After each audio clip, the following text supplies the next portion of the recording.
Assalamualaikum warahmatullahi wabarakatuh. Semangat pagi, selamat bertemu kembali dengan Ibu Risma dalam serial pembelajaran biologi kelas 12 dengan materi metabolisme bagian kedua.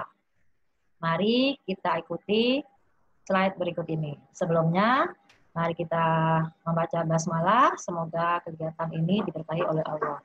Bismillahirrahmanirrahim. Kompetensi dasarnya menjelaskan proses metabolisme sebagai reaksi enzimatis dalam makhluk hidup dan menyusun laporan hasil percobaan tentang mekanisme kerja enzim, fotosintesis, dan respirasi anaerob. Kita bahas tentang katabolisme.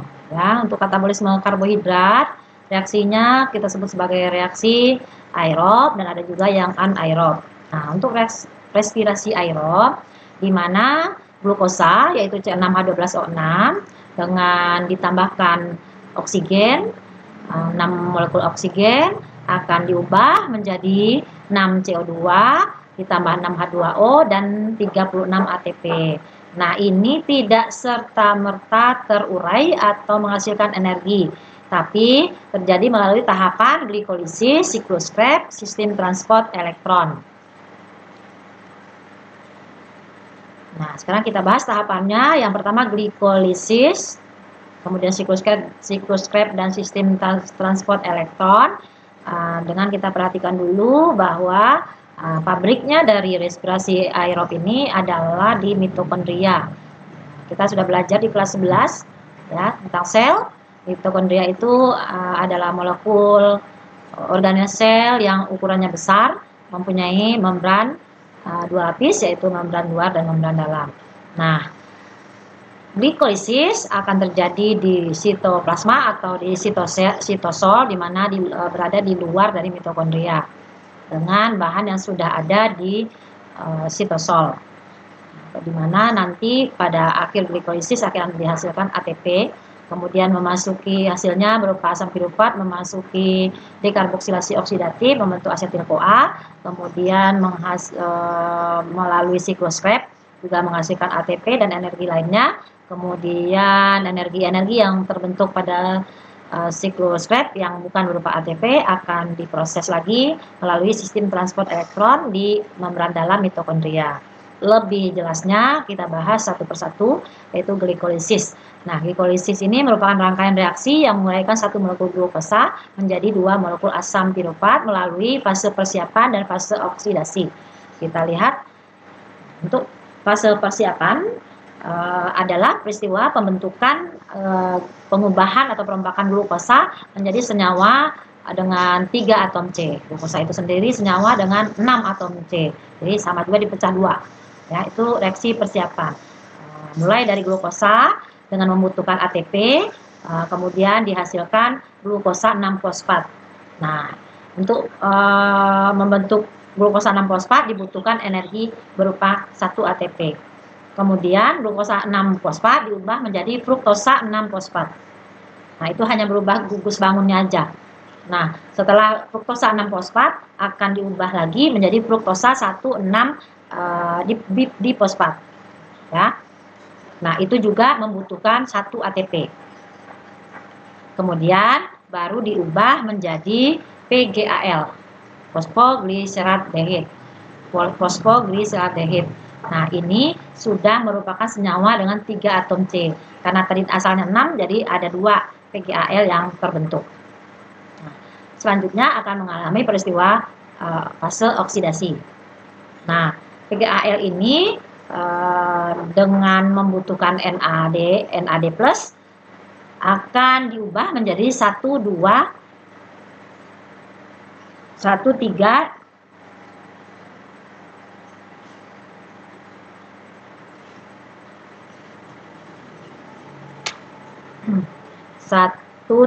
di fosfogliserat ya. Ulangi kembali, PGAL diubah menjadi 1,3 di fosfogliserat. Jadi dipecah lagi. Nah, di sini akan menghasilkan NADH. Pemecahannya menghasilkan NADH. Kemudian diubah menjadi 3 di fosfogliserat. Nah, di sini dihasilkan ATP.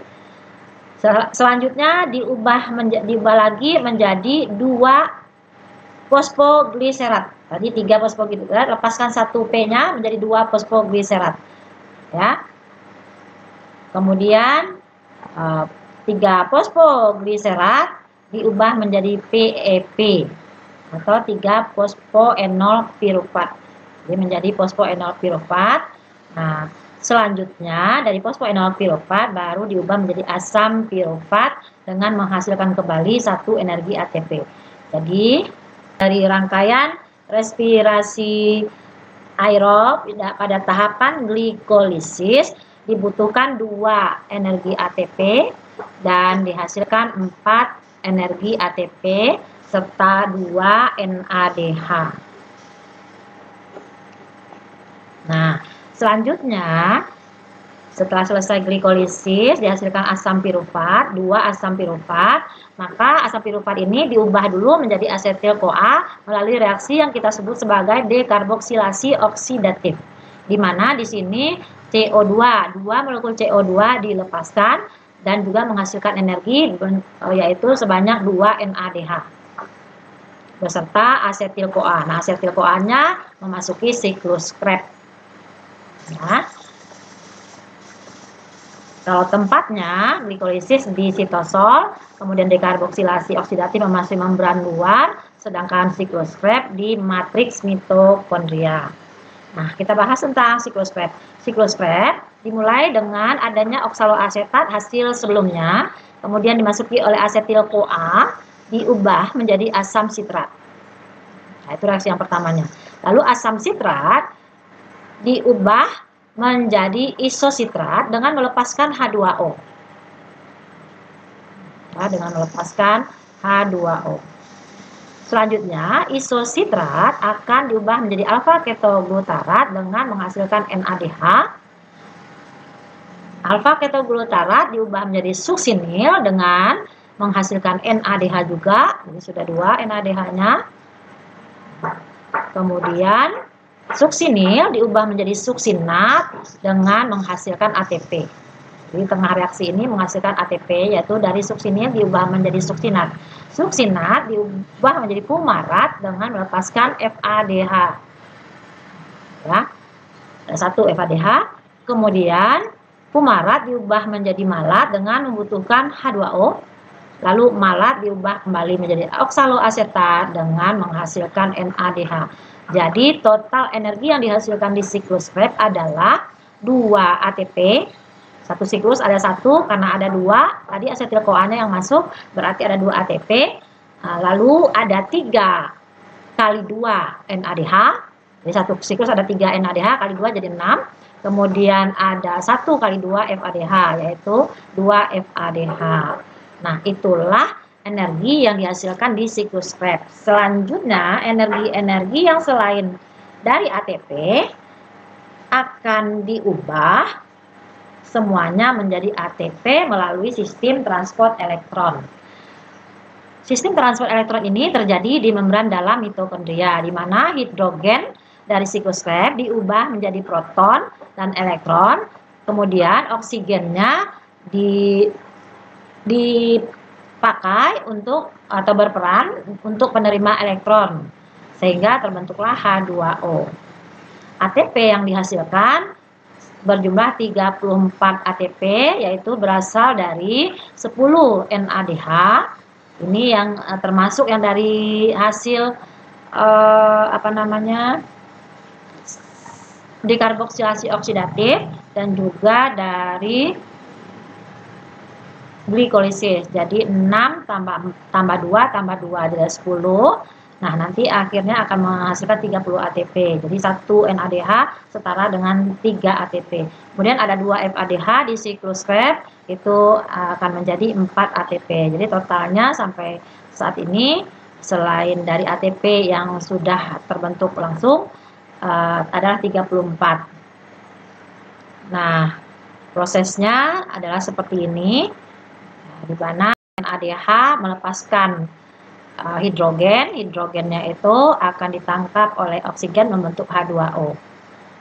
Ya, karena terlepasnya oksigen, maka NAD+ itu bisa berubah menjadi energi yang berupa ATP, di mana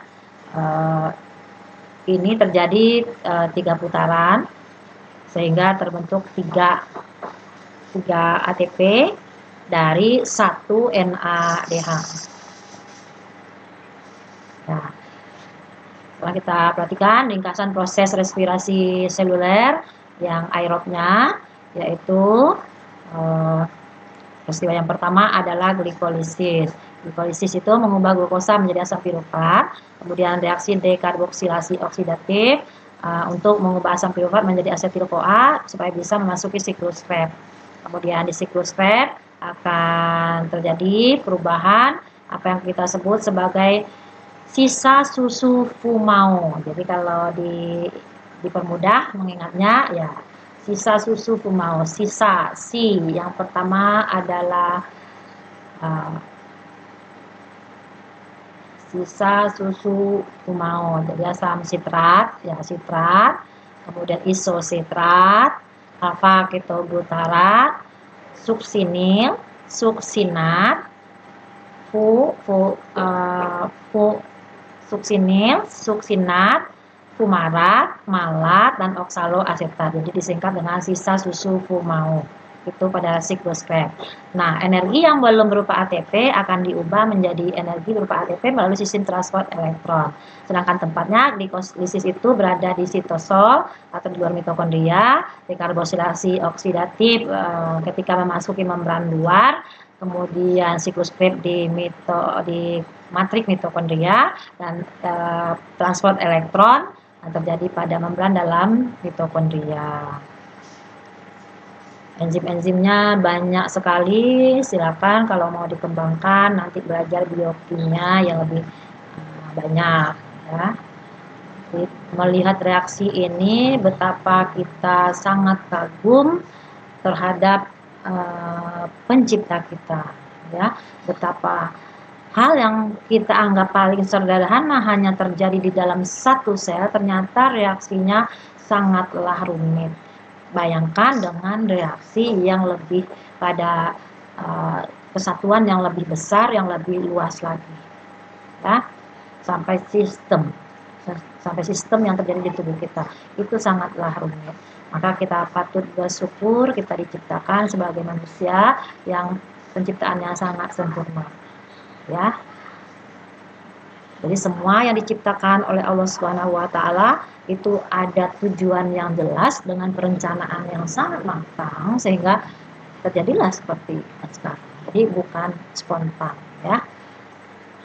Nah, sekarang rangkuman reaksi aerob.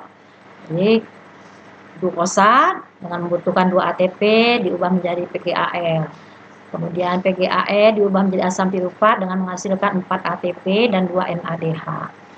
Nah, asam piruvat ini diubah menjadi asetil-CoA dengan melepaskan 2 CO2. Tempat terjadinya tadi glikolisis di sitosol, kemudian dekarboksilasi oksidatif membran luar, kemudian asetil-CoA akan memasuki siklus Krebs di matriks mitokondria.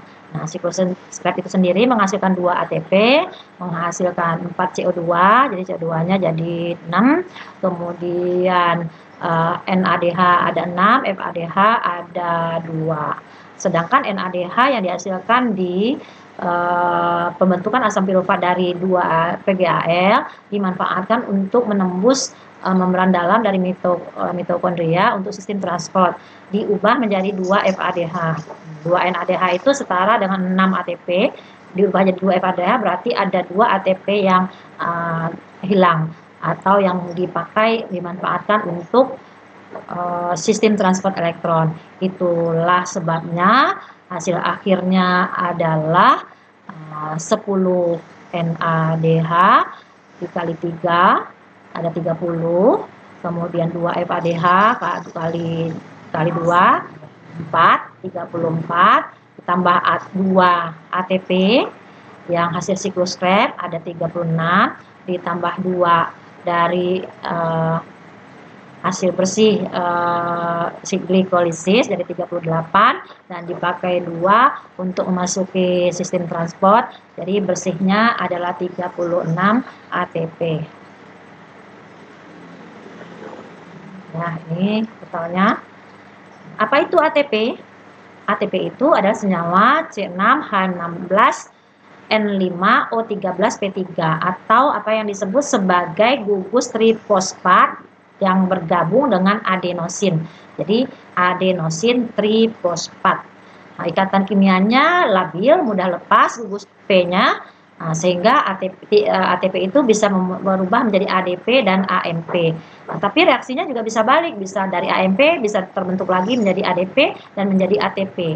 Nah, reaksi ini kita istilahkan dengan fosforilasi. Nah, selanjutnya kita bahas tentang respirasi anaerob. Respirasi anaerob ada dua macam, yaitu fermentasi asam laktat dan fermentasi alkohol. Fermentasi asam laktat ini terjadi ketika otot berkontraksi, di mana tidak memanfaatkan oksigen. Jadi dengan menguraikan glukosa, kemudian diubah menjadi asam pirufat, di situ dihasilkan 2 ATP, kemudian asam pirufat diubah menjadi asam laktat. Nah, ketika asam laktat terbentuk, tidak semua glukosa terurai. Ya, yang terurai baru berupa baru berupa air atau H2O, sedangkan CO2-nya masih berada di dalam asam laktat. Jadi asam laktat itu sendiri masih menyimpan energi, tetapi tidak bisa dimanfaatkan, bahkan kalau dibiarkan di tubuh kita akan menjadi racun, ya. Kalau jika menumpuk, nah itu yang menyebabkan kita mengalami kelelahan. Lalu fermentasi alkohol. Fermentasi alkohol mengubah glukosa menjadi asam pirufat pada tahap awalnya. Di sini juga dihasilkan 2 ATP, kemudian membentuk asetaldehid dengan melepaskan CO2, 2 molekul CO2 dan merubah menjadi etanol. 2 etanol.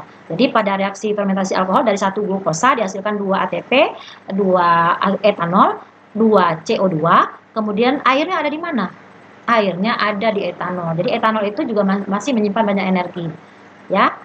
Nah, tapi energinya tidak bisa dimanfaatkan. Bahkan tubuh kita tidak adaptif dengan etanol. Dia BJ-nya ringan sehingga gampang sekali diserap, sehingga kalau masuk ke darah, itu darah kita menjadi mengalami hemolisis, ya, mengalami kerusakan. Jika masuk ke sistem saraf, maka oksigen tidak atau sulit diikat oleh hemoglobin. Karena hemoglobinnya tadi mengalami hemolisis, maka oksigen akan sulit diikat, sehingga sistem saraf kita akan tidak mendapatkan pasokan oksigen. Nah, itulah yang dikatakan kondisi mabuk. Ya, jadi nggak boleh ya minum alkohol, karena tadi tubuh kita tidak adaptif terhadap alkohol. Contoh sederhananya yaitu etanol. Jadi respirasi anaerob ini tidak membutuhkan O2 atau oksigen bebas, sehingga glukosanya terurai tidak sempurna. Akibatnya apa? Energi yang dihasilkan sedikit, yaitu cuma 2 ATP. Itulah bedanya dengan respirasi aerob. Sekarang kita mau siap-siap praktikum. Coba perhatikan gambar ini. Antara lain kandungannya ada gula, ada tepung, ada ragi. Itu yang wajib. Ya. Kalau itu aja udah bisa terbentuk satu adonan roti. Di mana ragi yang berupa Saccharomyces cerevisiae, makhluk hidup jamur bersel 1, termasuk Ascomycota bersel 1, bisa menguraikan gula maupun tepung yang mengandung karbohidrat. Nah, akibatnya apa? Ketika dia menguraikan, maka akan terbentuk CO2. Jadi reaksinya adalah fermentasi alkohol. Tapi nggak sampai menjadi alkohol semua, jadi adonannya jadi air semua, itu tidak jadi alkohol. Nah, tapi kita hanya sebentar aja. Jadi membuat terbentuknya CO2. CO2 itu nanti akan menembus adonan itu, berusaha keluar. Jadi terbentuklah pori-pori sehingga rotinya mengembang. Nah, ini bisa dimanfaatkan dalam kehidupan sehari-hari. Maka untuk itu kalian silakan praktikum pengaruh ragi atau gula. Jadi salah satu ya, boleh ragi atau mau dua-duanya coba boleh. Jadi raginya divariasikan menjadi variabel bebas atau gulanya yang divariasikan jadi variabel bebasnya terhadap bagaimana kecepatan reaksi dari fermentasi alkohol ini. Bagaimana kecepatan mengembangnya roti. Mana yang lebih cepat? Raginya yang lebih banyak atau gulanya yang lebih banyak. Nah, itu bisa silakan dicoba. Coba sehingga kalian bisa punya pengalaman sendiri bagaimana menghasilkan roti yang mengembang sempurna. Nah, jangan lupa buat laporan praktikumnya ya. Mulai dari judul, tujuan, variabel, bebas, terikat, kontrol, alat dan bahannya apa, langkah kerjanya, hasil pengamatan. Ini diaplikasikan sendiri supaya praktikumnya tidak membazir, jadi bisa dimanfaatkan hasilnya untuk dikonsumsi. Apalagi dalam suasana belajar di rumah, nah ini akan membantu, jadi kalian masing-masing bisa melakukannya sendiri dengan peralatan yang sederhana. Jangan lupa laporannya dikirim, diupload pada GCR. Ya, demikianlah pelajaran kita hari ini. Semoga Allah selalu memberi kita petunjuk, melindungi dari segala macam penyakit dan mara bahaya. Amin. Wassalamualaikum warahmatullahi wabarakatuh.